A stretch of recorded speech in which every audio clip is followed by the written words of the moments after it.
en nom du peuple Sénégal. Oui. Mais peuple Sénégal boobu nag la sees xajuñu tribunal xajuñu Dakar mais xaj nañ ci bëtu nit ñi.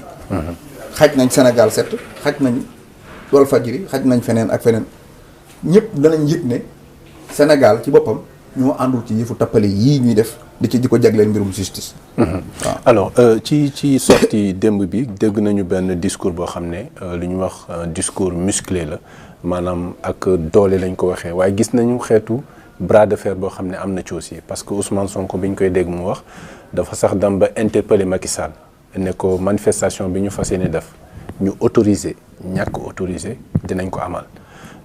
Ministre de la justice ba muy àddu ci arrestation yu bëri yi ne képp koo xam ne dafa jóg pour fauter le trouble dañ koy jàpp juger ko tëj ko.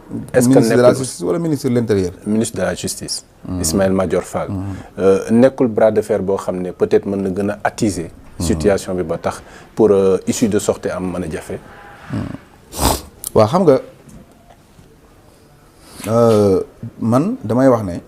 institution yi nit ñi dañ naan Ousmane Sonko na respecté institution yi mais man dama gëm ne Ousmane Sonko du moom moo ñàkk a respecté institution yi mais Macky Sall président Macky Sall moo respecté wut institution yi. ci naka. su demee ba nga xam ne tey boo dee wut ab marche da ngay xam ne préfet du moo lay may du moo lay xañ. mais Macky Sall moo lay xañ kon préfet bi existence am amatul njëriñ.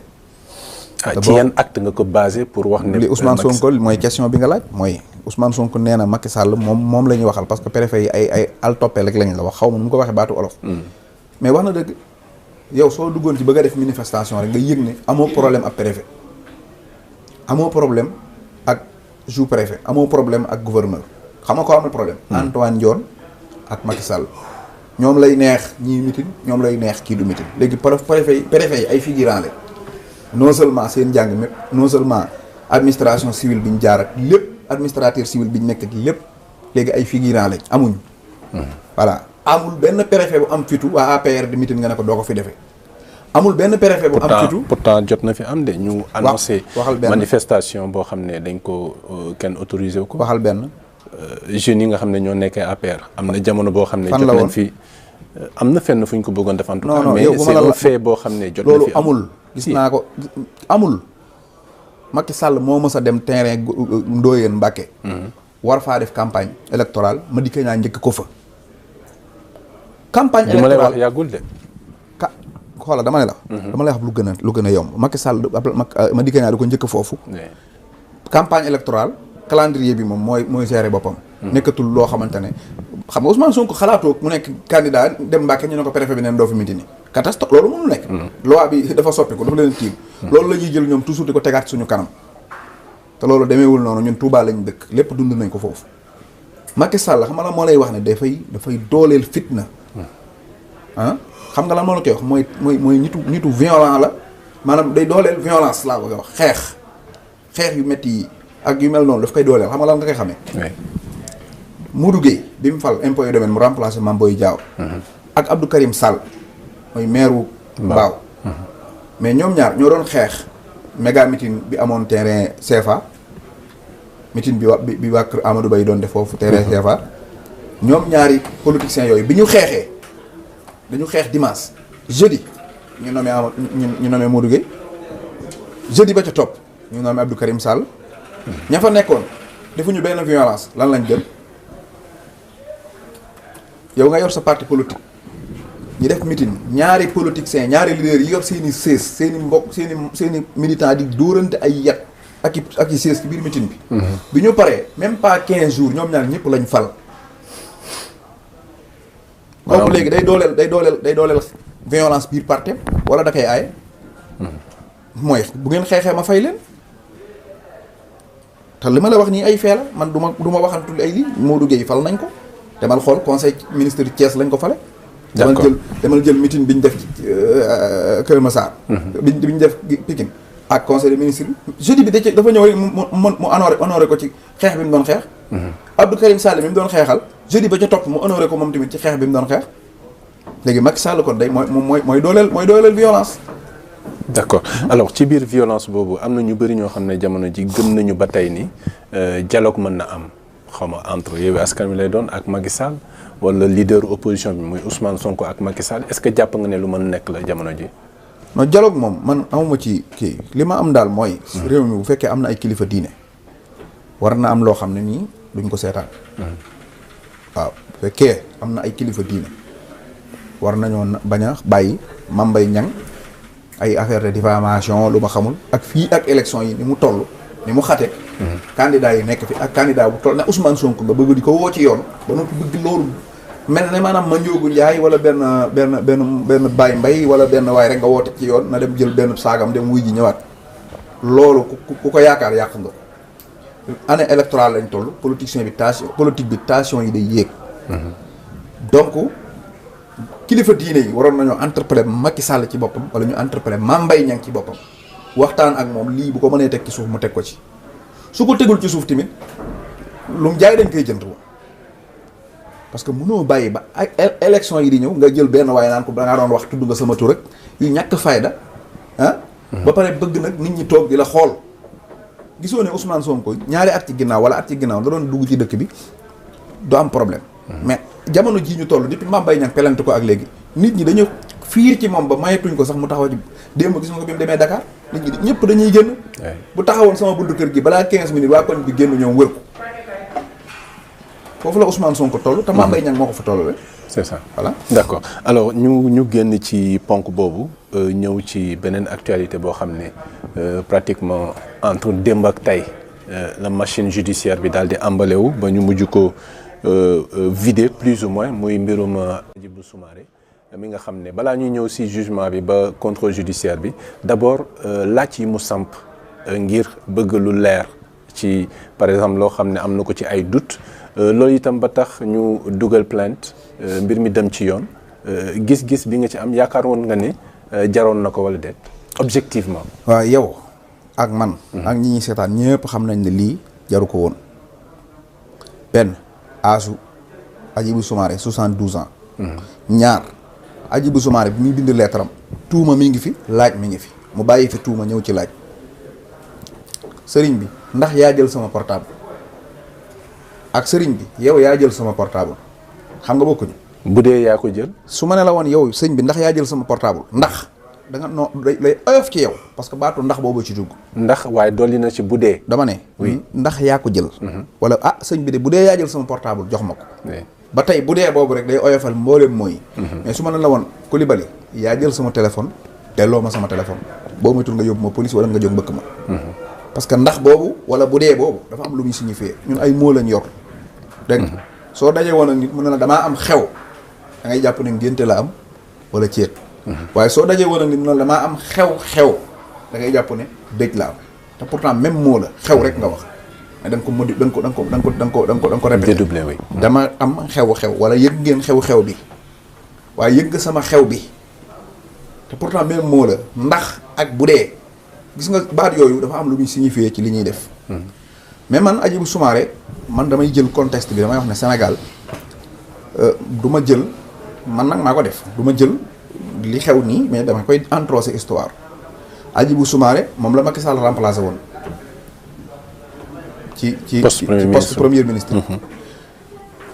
Guiro soxna si sant Guiro tey tey maanaam madame Hadjibou. madame Soumaré ak madame Sall demal xool seeni relation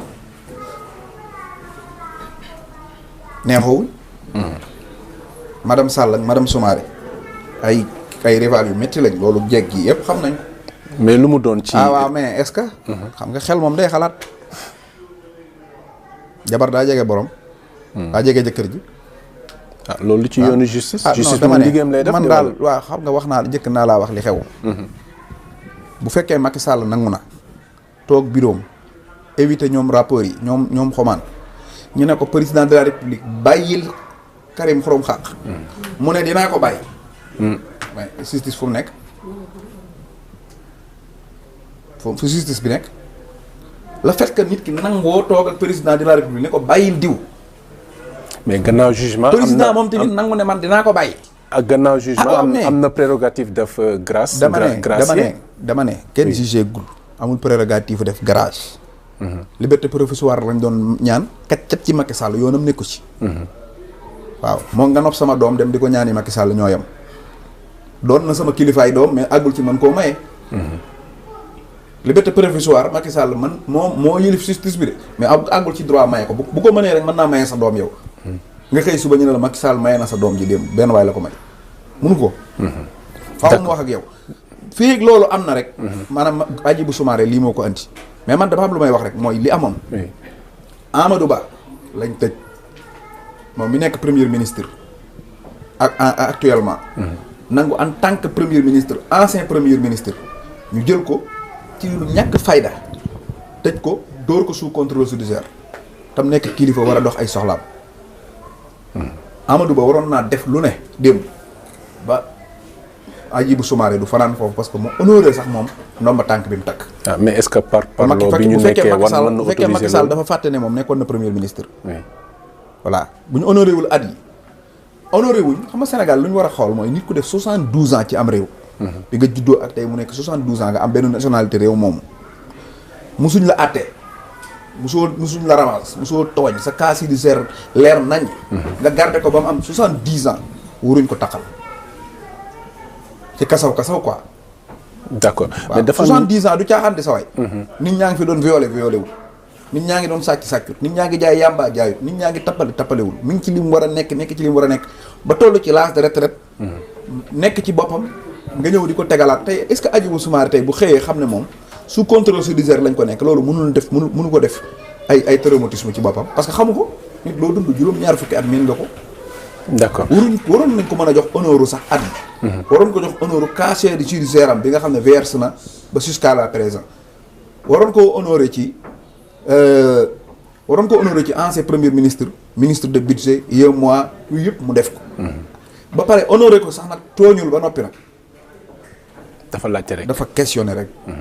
waaw man nag Sénégal question réponse laa daan dégg waaye léegi question police daaw ma ko dégg moo tax yéen journalistes yi daf leen dàgg. d'accord mais est-ce que mun ñu am aussi beneen gis-gis te ñenn sax am nañ ko mooy Hadjibou Soumaré pour rappeler mooy président bu parti démocratique et république muy PDR ñu bëri gisoon nañu ne dafa suulu woon maanaam politiquement. ñu ne puisque dafa bëgg a feeñaat defaat une renaissance politique ba tax mu def lettre bi pour ñu mën a wax ci moom gis-gis boobu nga am. Hadjibou Soumaré bi muy def lettre bi xaaru woon na lii da ciy am te man maa la wax dara. tant que Marie Le Pen waxul man du ma jël position quoi gëw ma li mu wax nag. mais weddiwu ma ko parce que Marie Le Pen am na problème mu xaalis. dañu wax ne sax élection yi jàll manqué xaalis moo tax gañewul ba pare dafa yor ay bor ba pare moom ak Macron bi ñuy def seen débat bi ca télé ba Macron ne woon na ko da nga dem Suisse jël fa ay banque waxal leeral ko. kon day dugg ci ay njuuj njaaj tant que Marie Le Pen waxul parce que nag nañ waxtaan ca dara audience bi gis naa Abdou Karim Fofana di tontu Abdou Karim Fofana man dama doon ñaan Macky Sall mu dàq ko parce que du homme d'état. ndax tontu bi. oui communiqué bi. non man dama musul rafetlu liggéeyam. c'est la première fois ci seen àdduna yow sa àdduna nga gis benn nit koo xam ne dañ ne kii moo yor kàddu état bi. nga dem woote conférence de presse ñu ne état bi ngay waxal Adji Sarr mas nga ko gis. c'est la première fois nga gis note génn ñu ne maanaam gouvernement Sénégal mooy communiquer ngay xaste di xas benn sénégalais. gouvernement buy wax. foo war a wax ak responsabilité mais moom dafay dem ne man gouvernement bi laay waxal ba noppi di wax xolam moom.